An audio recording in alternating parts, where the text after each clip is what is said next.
Hi, Romane Denis with Hi. Shudder PR. How are you? Hang on. How are Nice. you? I'm good. I'm good. Hang Good, thank you. So we on. have we have Boris on. We're just waiting on Elza, but if Boris, if you wanted to start with Roman, that's absolutely fine. Okay. Hello, Roman. Hi. How are you? Fine, and you? Good. After the Thank you. movies, Les Salopes or the naturally wanted pleasure of skin and My Silent Interior, Slaxx is your third movie in which you play. Please, what should be a good acting direction for you, and how have you created your character, Libby McLean, in this movie? Well, for this character, I knew that she was supposed to be this pure-hearted heroine, who's very driven by very pure and very good intentions. So when I just kept that in mind, I just thought that she's not weak. It's not because she's pure and she's kind and she's gentle that she's weak or that she's a coward. She's actually very courageous, very brave. And so it was just maintaining that balance between the two.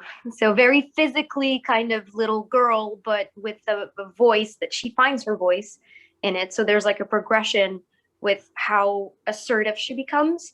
So it was just keeping that in mind, because of course we shoot different scenes in different order. So it was just to make sure that that line was being well followed. Can you make a short introduction and talk a little bit about your background? Okay, well, my name is Romane Denis. I'm an actress and I live in Montreal, work in Montreal. And I've been an actress for almost 13 years now. And Slaxx, sorry, my cat is just meowing. This was not my first English project, but it was my first time being the main character of a movie in English. So I think Slaxx was not challenging. It wasn't challenging because it was difficult, but it was a challenge and it was fun to do. So yeah, that was basically my first kind of big project in English because I mostly work in French. Yeah, I'm French too. Ah, allô, génial. Hello, bonjour. Comment ça Bonjour, va? ça va? For both, which were the main difficulties that you have met during the making of this movie as an actor and as a director? Elza, do you want to go first? Pouvez-vous répéter? Oh, can you repeat? Sorry. Sorry. The main difficulties. Main difficulties? Yes. As a director or as an actress, yeah. For Slaxx, I would say getting the pants right. That was really it wasn't, I would say, a difficulty, but it was our main concern. We really wanted the pants to look good and to be believable and to emote, for people to actually care about the pants. So wait, I'm going to turn off this light. So that was our biggest concern. Yeah.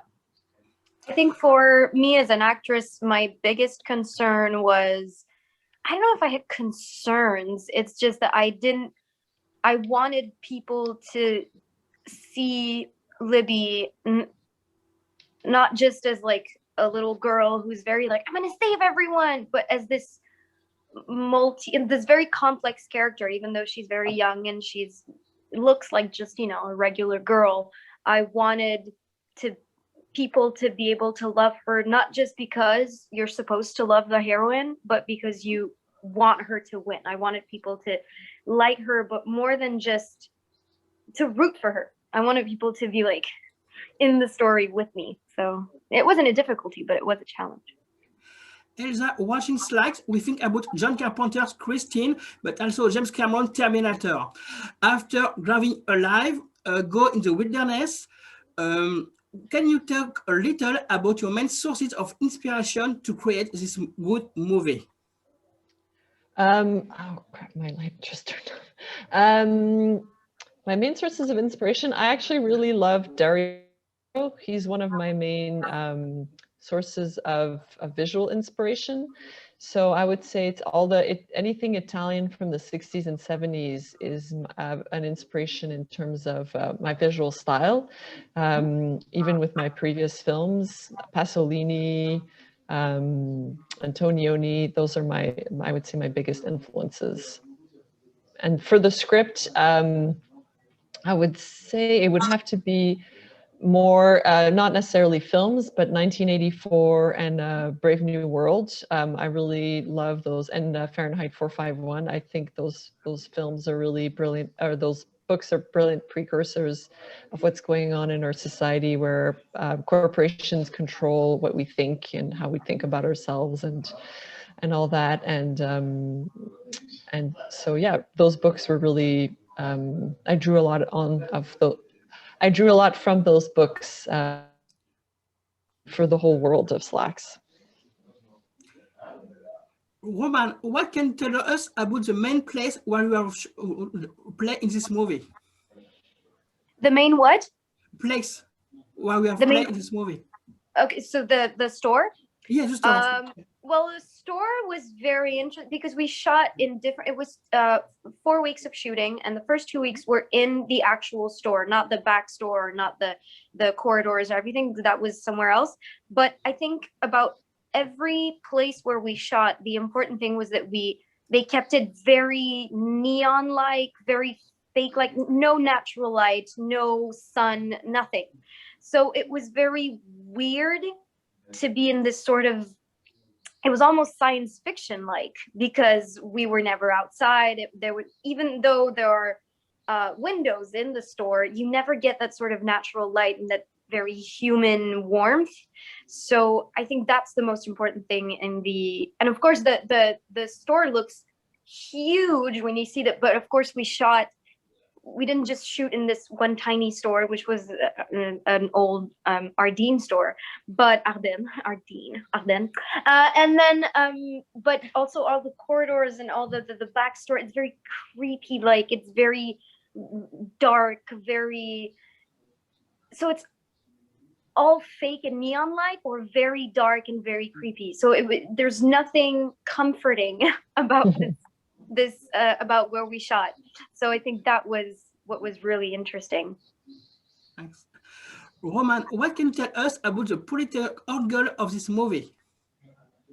About the political angle, I think it's because, of course, when you think about just, oh, it's a pair of killer pants, it sounds ridiculous. But when you actually see the movie, or when I read the script, I think it's a very important point of view, because we tend to kind of not want to think, or just we want to forget. We don't want to think about all the sweatshops and all the children working for these huge companies who don't really give a damn about them, who are not paid, who are not safe in their jobs. And so I thought having this sort of connection between, especially for my character, because when Libby meets who we know now is Kirat, Kira is something like Kirat, it's very much a tale of, it could have been me.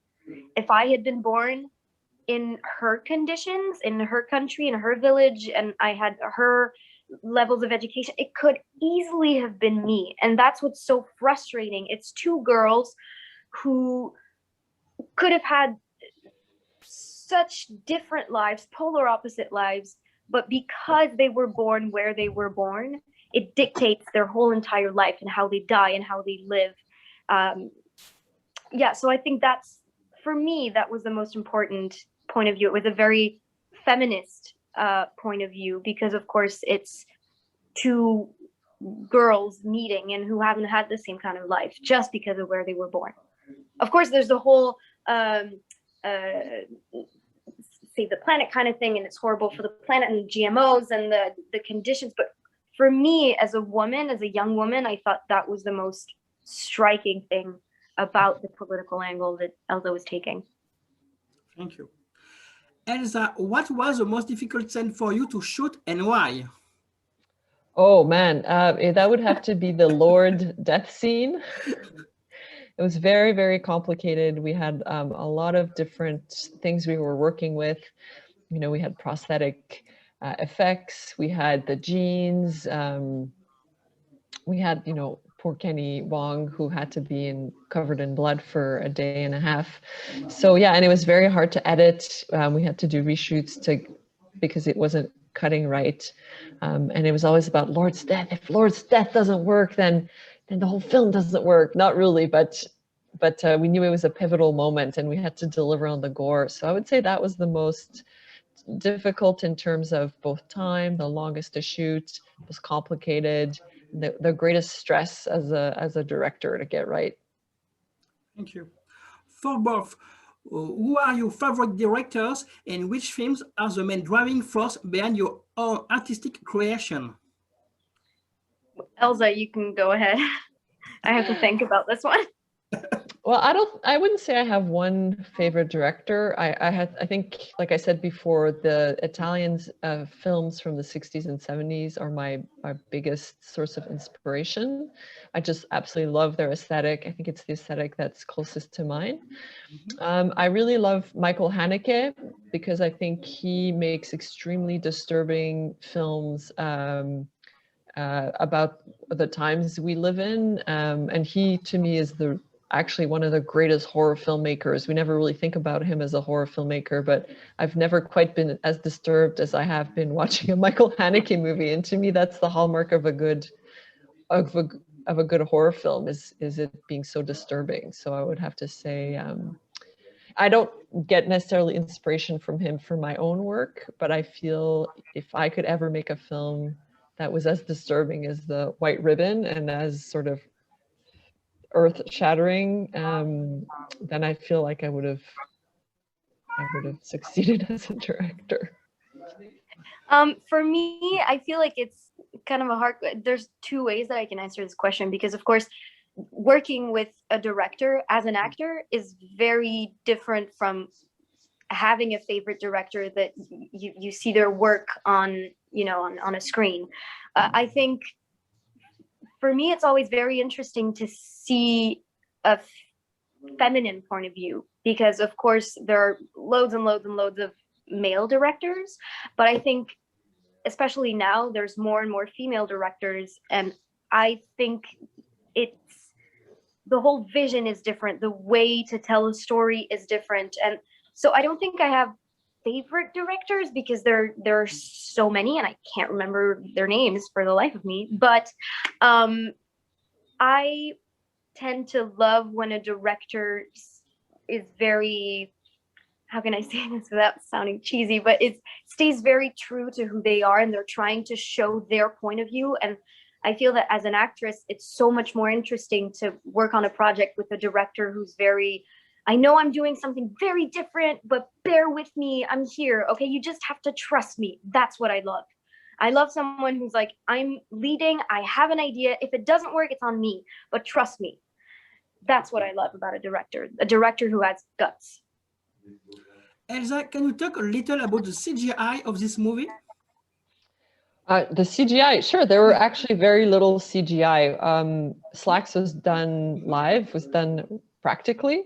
So we had like 45 pairs of jeans to be the different Slaxxes, and it was all done on the set, like I said, with a puppeteer or a series of puppeteers. And we only really used CGI to remove the puppeteers from the film, and then a couple of here and there we had to like augment something with CGI, or like when the blood fills the SS logo, that was done with CGI, but most of it was all done live.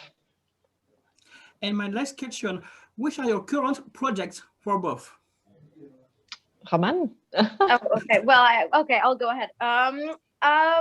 Current projects, I'm currently working, which is, I'm very lucky to be working in today's circumstances, but working on doing a video game, which is a lot of fun, but we've been doing it for almost 2 years now, so I don't really know when that's going to come out. Other than that, TV show, my cat is just crazy. Here he is.